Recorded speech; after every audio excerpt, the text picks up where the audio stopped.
Hello and welcome. I just wanted to share with you an experience that I had last week. I was chatting with an auditor friend of mine. They had audited a very large distributorship of electronic products. Now, in this particular business, large distributors, when they place an order for products, they are provided free spares by the brand owners. Typically, these spares would account for about 1 to 1.5% of the purchase value. So, over a period of some 15, 20 years, there was an accumulation of these spares with this particular distributor. And for some reason, they decided to monetize these products.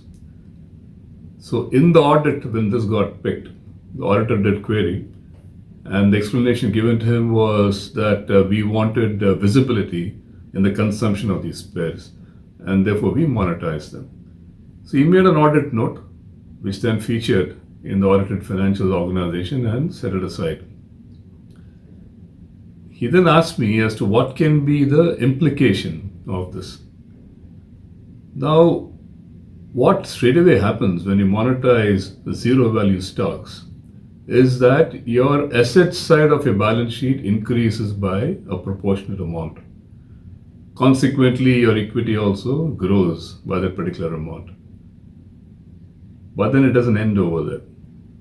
You have to probably reflect that in either your earnings, in your profit and loss, or it should be resting as actual money in your account, which is not the case here. So I said, did you get to review the earnings of the organization? He said, yes. Naturally, this features as other income in the organization. I said, okay, for your satisfaction, try and review the trend of the earnings of the organization over the years, which he did. And then he came back with something that was interesting. He said the earnings that were coming under pressure over time got corrected positively when this particular change was effected. Therefore, the implications and what happened after that is probably not very relevant. But the important thing here is there are two approaches to auditing. It can be passive and bookish, meaning you go through the standard procedure of audit, put down your comments, hand over the financials, and move on. But if you attempt to stretch yourself a bit and dig down deeper to try and understand certain changes or blips that are noticed, it'll throw up a lot of interesting facets that would probably have the organization or the ownership reviewing the same and taking corrective action if required. The reason why I'm sharing this is over the past 30 years of being involved in various businesses, one has come across such glitches or deviations or blips or whatever we'd like to call in businesses. For example, in an FMCG business many years back, stock that was resting in the organization was not being provided for. Reasons were very clear.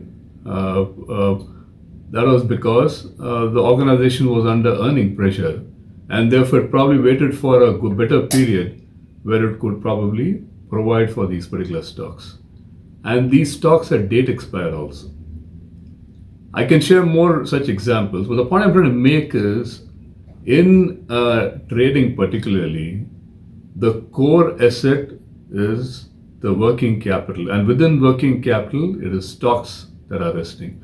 Over time, the complex SKU numbers that get built, the basic requirement of managing them effectively are the challenges that basically confront organizations.